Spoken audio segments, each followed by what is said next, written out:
अभिषेक बच्चन का जो नाम भी है वो बहुत ही अनफॉर्चुनेट नंबर पे आ रहा है।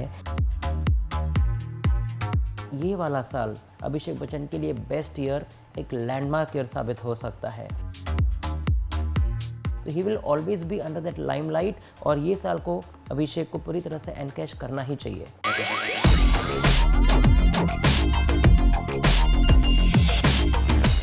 Hello guys, welcome to another episode of Bollywood Destiny. और मेरे साथ फिर से जुड़ गए हैं celebrity astronumerologist Bhavik Sanghvi. Welcome to Bollywood now. Thank you. आज अभिषेक बच्चन का बर्थडे है।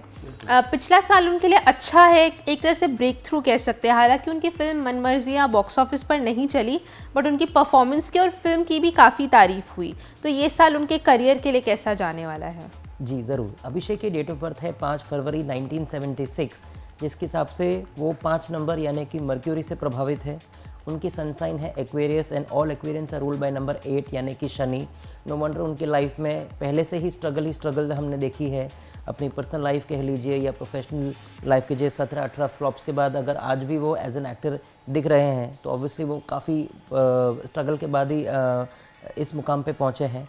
और उनकी डेट ऑफ बर्थ अगर मैं टोटल देखता हूँ तो वो 3 नंबर के ऊपर एडअप हो रहा है, विच इज़ जुपिटर यानी कि गुरु।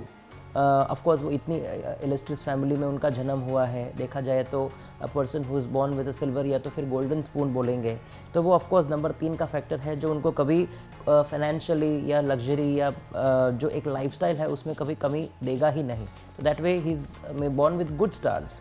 हैविंग सेड दैट, आज उनका 43rd बर्थडे है, तो आपके माध्यम से, आपके चैनल के माध्यम से मैं उनको विश करना चाहूँगा। आज से वो अपने 44th ईयर में प्रवेश करने वाले हैं।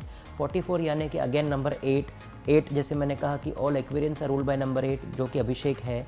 तो ये वाला साल 2019 का वैसे भी नंबर 3 के ऊपर एडअप हो रहा है, जो उनका भाग्यांक भी है। अभिषेक बच्चन के लिए बेस्ट ईयर, एक लैंडमार्क ईयर साबित हो सकता है, which is great news. Last year जैसे आपने बोला कि उनकी फिल्म मनमर्जियाँ में एक बहुत अच्छी परफॉर्मेंस दी थी।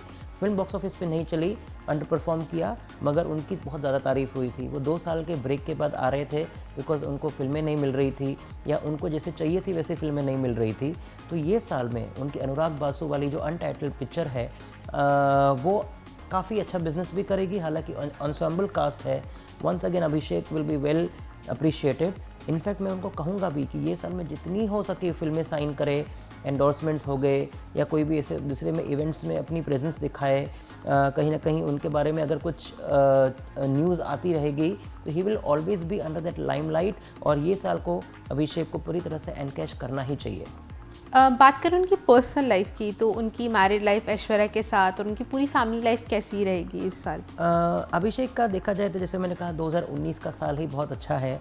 हालांकि इस साल में हमेशा हमने आपके पहले वीडियोस में प्रेडिक्ट भी किया है कि 3, 6, 8 और 9 से लोग जो डायरेक्टली या इनडायरेक्टली प्रभावित है उनके लिए काफ़ी अच्छा साल जाएगा। अभिषेक जैसे हमने बात करी एक्वेरियन है, नंबर 8, भाग्यांक नंबर 3।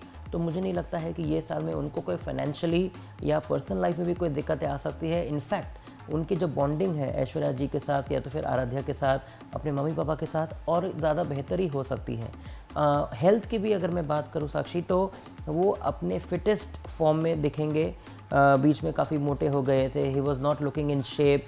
तो मुझे लगता है कि 2019 में अभिषेक का एक पुनर्जन्म होने वाला है, कह सकते हैं कि वो personally, professionally, health wise, financially अपने दम पे, अपने मुकाम पे दुनिया को प्रूव कर दिखाएंगे कि मैं भी कुछ हूँ और मुझे वो बच्चन सरनेम की ज़रूरत नहीं है। जैसा कि हम इस बारे में बात कर रहे हैं, जो सब ये बात नोटिस करते हैं कि अभिषेक की बात करें, आई थिंक नेपोटिज्म के लिए जो बैकलैश है उनको सबसे ज़्यादा फेस करने को मिलता है। उन्होंने कई फिल्म्स में अच्छा काम किया है, उन्होंने एज ए प्रोड्यूसर भी पार्ट प्रोड्यूस की थी और मतलब फिल्मों में परफॉर्मेंसेस की भी उनकी तारीफ हुई है, लेकिन कहीं ना कहीं उनको बहुत बैकलैश मिलता है उनके सरनेम की वजह से। तो क्या वो घटता नज़र आ रहा है? अगर नहीं तो अभिषेक उसके लिए क्या कर सकते हैं? बिकॉज कॉफ़ी विद करण के भी एपिसोड में उन्होंने ये बात खुद मानी थी। उनकी बहन ने भी कहा था कि उन्हें बहुत हेट मिलता है सोशल मीडिया पर विदाउट अ रीजन। ट्रोलिंग अगर हमने देखे हैं एग्जैक्टली तो अभिषेक बच्चन को ही मिलती है, क्योंकि मुझे लगता है कि he was quite अनप्रिपेयर्ड, quite raw when he debuted with refugee in the year 2000 I believe. तो आई मीन आजकल के जो हम सारे एक्टर्स देखते हैं, न्यू एज एक्टर्स हैं, वो वेल प्रिपेयर्ड है जो लुक्स के लेकर, अपनी बॉडी, अपनी physique, dancing skills, acting skills. Abhishek ने इतनी ज़्यादा एक्सपेरिमेंटल चीज़ें करी है, इन द सेंस कि ऐसा लग रहा था कि उनकी पहले 2, 5, 10 फिल्मों में वो सीख ही रहे थे। तो ऑडियंस कभी कभी बहुत ज़्यादा रूथलेस हो जाती है। He has been given too many chances definitely because of the Bachchan surname. वो उनका साया मुझे नहीं लगता है कि ज़िंदगी भर छूटेगा। अभिषेक बच्चन का जो नाम भी है वो बहुत ही अनफॉर्चुनेट नंबर पे आ रहा है। ऑफ कोर्स ये हम पहले भी कह चुके हैं काफ़ी माध्यम से कि अगर वो बच्चन सरनेम हटा के सिर्फ अभिषेक अपना नाम रखते हैं तो उनके लिए ज़्यादा अच्छा होगा। मगर of course I mean Bachchan he is respecting his family, so close to his family, how can he drop something which is already been known for. और एक छोटी मोटी सरनेम नहीं है, it's a legacy, it's the first family of the film industry. तो ठीक है, उनके लिए मैं कहूँगा कि येलो सफ़ायर स्टोन पुखराज जिसको बोलेंगे, वो गुरुवार शाम को ओम ब्रिम बृहस्पताय नमः ये 19 बार बोल के अगर वो गुरुवार को शाम को सूर्यास्त के वक्त के सूर्यास्त से 1 घंटे पहले रादर उदाहरण कर लेते हैं, तो मुझे नहीं लगता है कि ये जो नेगेटिविटी उनके साथ जो घिरी हुई है right from his starting in the industry, वो 19 साल तक नहीं गई है। मगर मुझे लगता है कि 20वें साल आते आते तो डेफिनेटली थोड़ी कम तो हो ही सकती है। थैंक यू हमसे बात करने के लिए। आई होप अभिषेक ये एपिसोड देख रहे हैं। Happy birthday. और ये थे मेरे साथ भाविक सांघवी। और अगर आपको ये वीडियो अच्छा लगा हो तो इस वीडियो को लाइक करें, शेयर करें और सब्सक्राइब करें बॉलीवुड नाउ पर। और मैं हूँ साक्षी अरोड़ा। Thank you.